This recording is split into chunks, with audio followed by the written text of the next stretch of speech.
some countries, sport is like the national pastime. That's But in true. the Philippines, some might say that pageantry is the pastime. That's true. You know what? In the Philippines, we have pageants all over the places.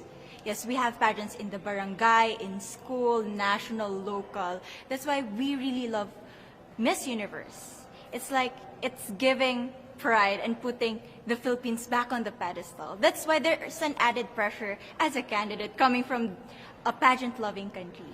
But it's a good pressure. I always look up to our former Miss Universe Philippines. They really did well in the competition. And now this is my time to show who I am, to offer what Rabiya can show to the rest of the universe. So I'm very happy, and at the same time, I'm excited to make all my kababayans proud, and hopefully I do. You know, when I was a young girl, I used to watch Miss Universe on the television, and I thought, it's so far, it's so big, I can never get there. But to actually be here right now, knowing that in just a couple of days I'll be on that stage, whew, I'm just so incredibly happy, and to be representing for my home country, Thailand. I'm in awe, I'm in shock, and it's the best feeling in the world. I'm so blessed to be here. And I cannot wait to be on that stage and really perform and make my country proud. Why do you think it is that the Philippines love pageants?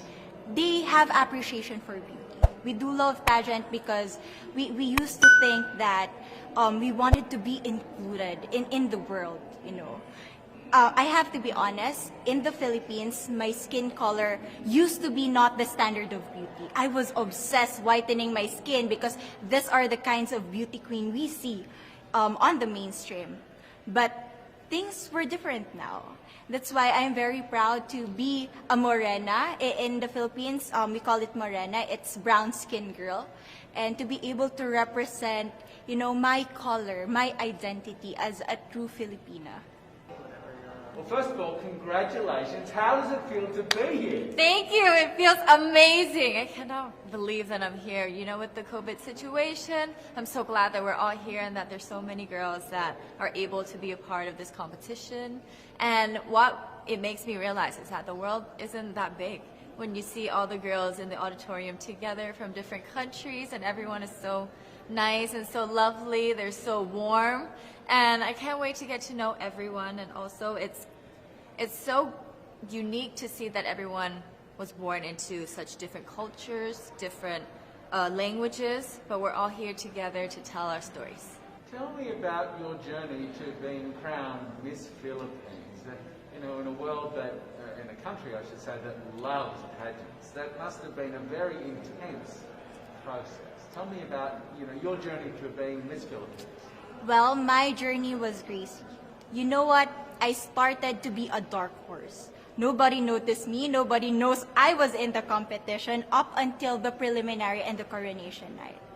And when I won, I received different comments. Of course, there were people who didn't expect me to do well, who think that I cheated. That's why I need to redeem myself in Miss Universe. I really need to do well in this competition. And the thing is, I love pressure. I love criticism. I get better every day with that. You tell me I cannot do that, I turn to you and I'm going to say that, no, I can do it for myself. Good for you. And tell me about your journey, your road to getting here. I know you obviously was Thailand, but the physical journey to get here, did you just hop on a plane and get here and it was that easy or no? Oh my goodness. Well, Thailand is very far away. That's one thing. And I really had to, it wasn't a struggle to get the visa, but it was a long process. And when I got the visa, I was very excited. But the journey here, the physical journey, if you can believe it, it was more than 30 hours, all the way from Thailand, yes. So I had to make a stop at Istanbul, and the layover was 8 hours there. Oh my goodness, but it was so amazing. I'm so blessed that some of my teams were able to come with me as well, my national directors. So they were there to keep me company, making sure that I'm okay, and giving all the support. So how does it feel then to be on the global stage? How do you feel to be here in this moment, right now? It's crazy, but I'm overwhelmed with the support, not just from the Filipino community, but also from Thailand, Latin countries who do appreciate me as a candidate, as a person.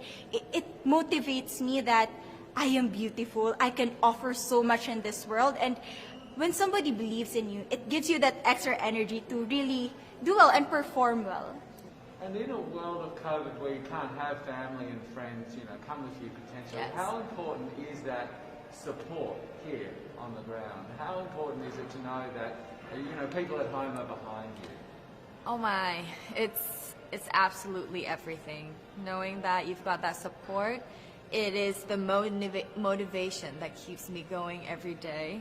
Every time I see a message online and they're saying that they're supporting Thailand, and it's so nice to see the nation coming together to support their candidate, to support their representative, and it's just how a country thrives. Because we cannot thrive alone, we have to move forward together. Yeah. So, do you have a sense with the girls, all of the girls competing, you're competing, but is there a sense of camaraderie with all of the girls? Is there a real spirit to, motivate each other to do better? You know what? I have a different idea about Miss Universe. I thought it's going to be very competitive in a healthy way. Well, of course. But now I can see every girl helping each other. From fixing those hairs, from trying to zip up those outfits. It speaks of the closeness and the kind of camaraderie that we want to have. The goal of Miss Universe is not just to crown one girl, but also to build a genuine and long-lasting friendships among us. I believe, though, that there are some super fans that did make it here. Can you tell me about those super fans that are just out there? Oh, they are so amazing. Every time I come down, they would be screaming, Thailand, Thailand, Thailand. We came down here at 7:30 in the morning and they're already there. I think they're camping out there. But they've been so supportive, and I actually know quite a few of them. Some of them are big YouTubers in Thailand and flew all the way here just for the competition. But pageantry is so big in my home country, and it's almost like a national sport. So the whole country gets behind it. They're very supportive, and they're just right behind you. And I just want to say thank you to them for being here. I know that not a lot of people were able to be here, but I want to say thank you, because every time I walk down and I hear Thailand, it makes me smile. It puts a smile on my face, and it makes me want to make my day better. I want to go better, and I want to go in with 100% to do whatever it takes. Wonderful. Would you say within the Miss Universe world, the contestants, is there a sisterhood?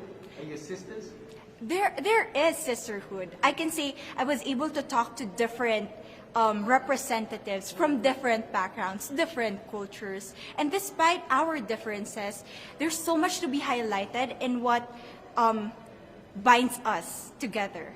And that is because we want to empower women. We want to have our advocacies. We want to speak for the things that we love. And that's a celebration of women and the beauty that we have. One last question, a couple last questions. How has it been on the ground? How has the week sort of been unfolding? What is your day-to-day like? Give your fans at home and give our viewers a sense of what it's like. What is it like here? It is incredible. It's an incredible journey to have been able to meet all of the girls, because when you know of each other online and you've been messaging, you're on WhatsApp, there's a WhatsApp group, you've been talking, but then to actually come here and meet them in reality, it's just a whole different feeling. And it's just so nice to get to know them better and to know their stories, because each of them are so inspiring and they're so empowering, and they have different stories that make them the woman that they are today. And I think it's just unique to get to know them. So coming out of this week, obviously you would love to be crowned Miss Universe. Of course. And that would be wonderful, of course, for any of you. But what else will you take out of this week? What do you think you'll feel at the end of this week, regardless of the result? how will you be a different person? It's the growth and the development that I was able to have during preparing for this journey. I will be honest, there was a moment that I lost my identity because I was put under pressure. I was in that position in which I feel like I'm not good enough. I'm not a good representative of my country, but I was able to bounce back stronger. And if I was able to do that for Miss Universe, I will be able to do that in life. That is my greatest takeaway from Miss Universe. Okay, so the Philippines have a huge amount of fans. Yes. I want you to give us a little bit of a message to the fans here and at home. But send a message. What would you say to all the fans in the Philippines? To all my fans from the Philippines and from all over the world, maraming salamat po. Thank you so much for loving me and for believing in me. It means a lot to somebody who is so naive in this industry, who has no idea how to become a beauty queen on the first day of my journey. But because of your love and support, I was able to be the woman that I am today. And regardless of the result, I may or I may not win the crown, but one thing is for sure, I'm gonna make you all proud.